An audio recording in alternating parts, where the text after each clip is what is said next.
खुलुमबाय बेयो बड'लेण्ड इंखं टेलिभिजन दिनै 4 अक्ट'बर 2024 शुक्रबार खालि सानसेनि बरादखौ नोंथांमोननि खाथियाव लाबोदों आं सदानन्द दैमारिया।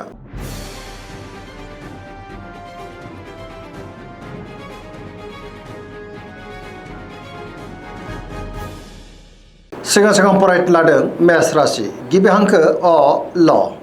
दिनैनि साना जोबोर मोजां, सोरबा लोगोजों बाख्नायजानो हागौ, गोबां मोजां खाबुबो मोननो हागौ, बहानिफ्रायबा मोजां खौरांबो मोननो हागौ, जेरावबो जाफुंसारगोन।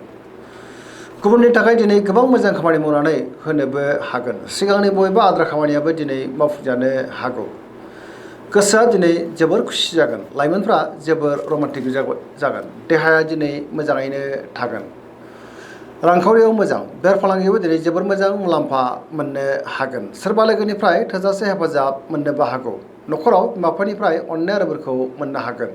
गोसोआव बोलो बांगोन, समाजाव दिनै मान मोननो हागोन।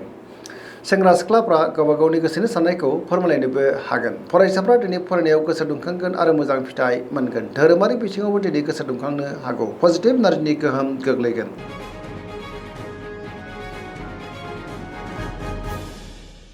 वृष राशि गिबि हांखो इ उ ब। दिनैनि साना मोजां आरो गाज्रिनि गेजेरजों बाबेलांनो हागौ। गोसोआव गोनो गोथो साननाय फैगोन, गुबुननि थाखाय नाङा फाङा जेंनायाव गोग्लैनांनोबो हागौ। गोसोनि साननायफ्रा देबार नांगोन, मावनो लानाय खामानिखौ मावफुंनो हायोब्लाबो माबा नङा मोनसे गोरोन्थिबो मावफ्लांनो हागौ। समाजाव मान मोननो हागोन। रांखावरियाव बारा मोजां नङा, नाङा फाङा खरसाया बांनोबो हागौ। बेफार फालांगियावबो दिनै बारा मोजां नङा होनजायो। न'खराव बिसि फिसायनि गेजेराव अननानै फैगोन, सोरजोंबा रायखोमा जानोबो हागौ। देहाया दिनै बारा मोजां थानाय नङा, गोबां रोखोमनि देहायारि जेंनाजों मोगा मोगि जानांनोबो हागौ। लोगोफोरनिफ्राय हेफाजाब लानांनोबो हागौ। लोगोसेनो नेगेटिभ एनार्जिनि गोहोमबो गोग्लैनो हागौ। मोनफ्रोमबो बिथिङावनो दिनै सांग्रां जानाया गाहाम।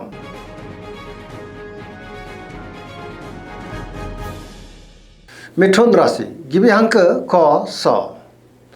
दिनैनि साना बारा मोजां नङा, गोसोआव गोनो गोथो साननाय फैगोन, गुबुननि थाखाय नाङा फाङा जेंनायाव गोग्लैनांनोबो हागौ। नेगेटिभ एनार्जिनि गोहोम गोग्लैनो हागौ। मोनफ्रोमबो बिथिङावनो दिनै सांग्रां जानांगोन। गियाननि आंखाल जानोबो हागौ। गोसोआव उसुखुथु साननाय फैगोन।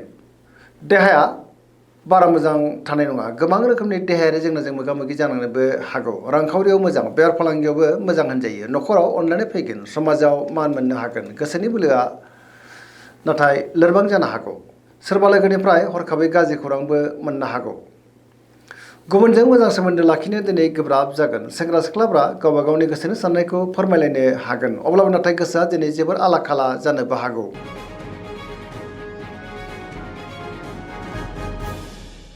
कर्कट राशि गिबि हांखो ड ह।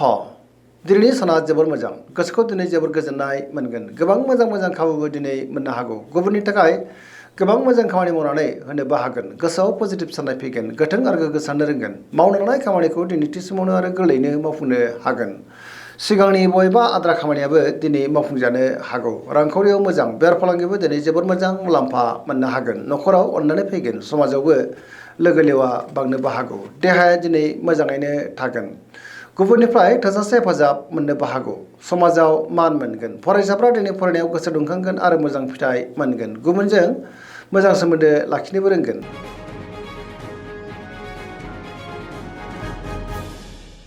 सिंह राशि गिबि हांखो म ट।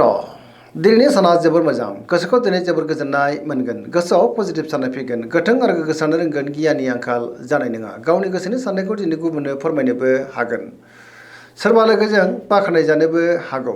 बहाबा थाङोब्ला दिनै जोबोर मोजां आरो मोजाङैनो हान्थिनोबो हागोन। रांखावरियाव जोबोर मोजां, बेफार फालांगियावबो दिनै जोबोर मोजां मुलाम्फा मोनगोन। मोननो गोनांखौबो दिनै मोननो हागौ। सोरबा लोगोनिफ्राय मोजां खौरां मोननोबो हागौ। न'खराव अननानै फैगोन, बिदा फंबायनिफ्राय थोजासे हेफाजाबखौ मोननानै गोसोआ दिनै जोबोर खुसि जानोबो हागौ। समाजाव मान मोननो हागोन। देहाया दिनै मोजाङैनो थागोन, बयजोंबो गोरोबनो रोंगोन। गुबुननि थाखाय मोजां खामानि मावनानै होनो हागोन आरो गोसोआ जोबोर गोजोनगोन। पजिटिभ एनार्जिनि गोहोम गोग्लैनोबो हागौ। फरायसाफ्रा दिनै फरायनायाव गोसो दुंखांगोन आरो मोजां फिथाइ मोनगोन। सेंग्रा सिख्लाफ्रा गावबा गावनि गोसोनि साननायखौ फोरमायलायनोबो हागोन।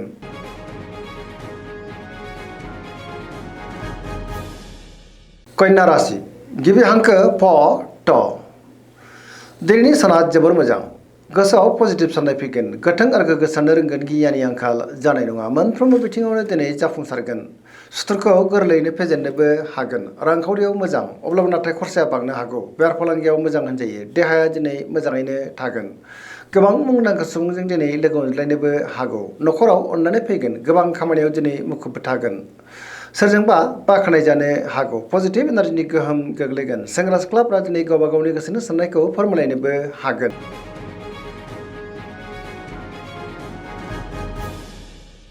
तुला राशि गिबि हांखो र ट दिनैनि साना जोबोर मोजां गोसोखौ दिनै जोबोर गोजोननाय मोनगोन गोबां रोखोमनि जेंनाखौ दिनै गोरलैयैनो सुस्रांनो हागोन गोथों आरो गोग्गो साननो रोंगोन गियानि आंखाल जानाय नङा गोसोनि साननायफ्रा मोगथाङाव जाफुंगोन मावनो लानाय खामानिखौ मावफुंनो हागोन देहाया मोजाङै थागोन अब्लाबो नाथाय जानाय लोंनायाव सांग्रां जानांगोन रांखावरियाव मोजां बेफार फालांगियावबो दिनै जोबोर मोजां मुलाम्फा मोनगोन न'खराव बिसि फिसायनि गेजेराव अननानै फैगोन समाजाव मान मोननो हागोन गुबुननि गोसोखौ गोरलैयैनो बोनोबो हागोन लोगोफोरनिफ्राय थोजासे हेफाजाब मोननोबो हागौ गोदान थांखि लानो रोंगोन सेंग्रा सिख्लाफ्रा दिनै जोबोर खुसि जागोन गावबा गावनि गोसोनि साननायखौ फोरमायलायनोबो हागोन गोसोआव गोथों आरो गोग्गो साननाय फैगोन पजिटिभ एनार्जिनि गोहोम गोग्लैगोन धोरोमारि बिथिङावबो दिनै गोसो दुंखांनो हागौ सिगांनि बबेबा जेंनाखौ दिनै गोरलैयैनो सुस्रांनो हानानै गोसोआ दिनै जोबोर खुसि जागोन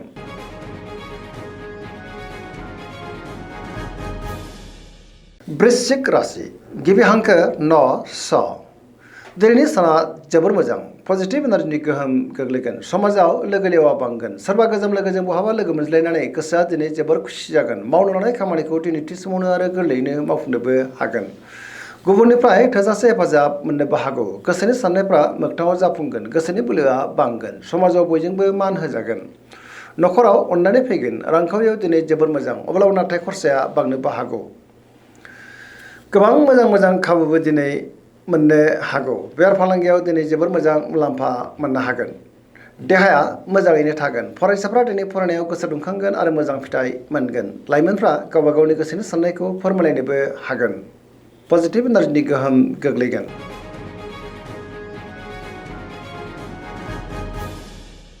धनु राशि गिबि हांखो ढ फ भ दिनैनि साना मोजां आरो गाज्रि गेजेरजों बाबेनलांनो हागौ गोसोआव गोनो गोथो साननाय फैनोबो हागौ गोसोनि बोलोआ लोरबां जागोन गावनि गोसोनि साननायखौ दिनै गुबुननो फोरमायनो गोब्राब जानोबो हागौ मावनो लानाय खामानिखौ थि समाव मावफुंनो गोब्राब जागोन माबा नङा मोनसे हेंथा सोमजिनोबो हागौ गोसोनि साननायफ्रा दिनै देबार नांगोन आरो नेगेटिभ एनार्जिनि गोहोम गोग्लैनो हागौ रांखावरियाव मोजां अब्लाबो नाथाय खरसाया बांगोन बेफार फालांगियाव मोजां होनजायो समाजाव मानहानि जानांनोबो हागौ गोबां रोखोमनि जेंना जेंगोनाजों मोगा मोगि जानांनोबो हागौ देहाया दिनै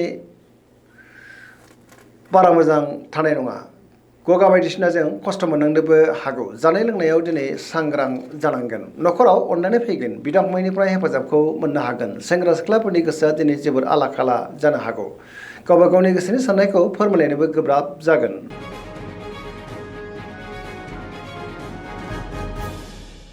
मकर राशि गिबि हांखो ख ज दिनैनि साना जोबोर मोजां गोसोखौ दिनै जोबोर गोजोननाय मोनगोन मोनफ्रोमबो बिथिङावनो जाफुंसारगोन मावनो लानाय खामानिखौ दिनै थि समावनो आरो गोरलैयैनो मावफुंनोबो हागोन सुथुरखौ गोरलैयैनो फेजेननोबो हागोन गावनि गोसोनि साननायखौ गुबुननो फोरमायनो हागोन रांखावरियाव मोजां बेफार फालांगियावबो दिनै जोबोर मोजां मुलाम्फा मोनगोन आयाबो बांनो हागौ गुबुनजों दिनै मोजां सोमोन्दो लाखिनो हागोन गोदान खामानियाव आखाइ होजेननोबो हागोन मोनफ्रोमबो खामानिखौनो दिनै गोरलैयैनो मावफुंनो हागोन न'खराव बिदा फंबायनिफ्राय थोजासे हेफाजाब मोननो हागौ सेंग्रा सिख्लाफ्रा गावबा गावनि गोसोनि साननायखौ फोरमायलायनो हागोन फरायसाफ्रा दिनै फरायनायाव गोसो दुंखांगोन आरो मोजां फिथाइ मोनगोन धोरोमारि बिथिङावबो दिनै गोसो दुंखांनो हागौ सरासनस्रायै दिनै साना जोबोर मोजां आरो मोजाङैनो बारग'लांगोन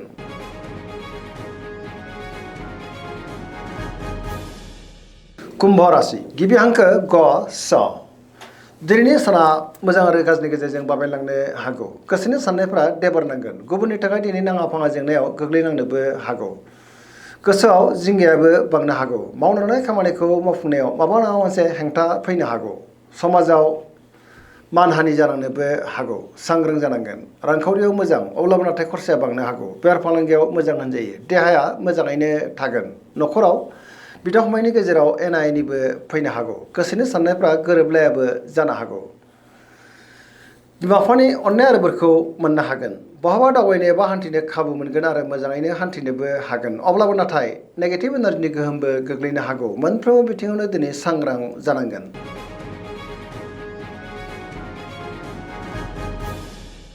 मीन राशि गिबि हांखो ड स दिनैनि साना मोजां आरो गाज्रिनि गेजेरजों बाबेनलांनो हागौ गुबुननि थाखाय दिनै नाङा फाङा जेंनायाव गोग्लैलांनोबो हागौ सिगांनि बबेबा जेंनाया गोसोखौ दिनै जोबोद उसुखुथु खालामनोबो हागौ गोसोआव गोनो गोथो साननाय फैगोन गावनि गोसोनि साननायखौ गुबुननो फोरमायनो हायोब्लाबो गोसोआ दिनै जोबोर उसुखुथु जागोन देहाया मोजाङै थागोन रांखावरियाव बारा मोजां नङा नाङा फाङा खरसाया बांनो हागौ बेफार फालांगियावबो दिनै बारा मोजां नङा होनजायो न'खराव अनलायनाय फैगोन सोरजोंबा रायखोमा जानो हागौ लाइमोनफोरनि गोसोआ दिनै जोबोद आला खाला जागोन अब्लाबो नाथाय गावबा गावनि गोसोनि साननायखौ फोरमायलायनो हागोन फरायसाफ्रा दिनै फरायनायाव गोसो दुंखांगोन आरो मोजां फिथाइ मोननोबो हागोन दिनैनि राशि फरायनाया एसेनोसै जोबनायाव बेखौनो खावलायो जाहाथे नोंथांमोना सानफ्रामबो जोंनि बे बड'लेण्ड इंखं टेलिभिजनखौ नायबाय थायो आरो साबस्क्राइब खालामो लोगोसे लाइक खालामो आरो शेयार खालामो एसेनोसै गोजोन्थों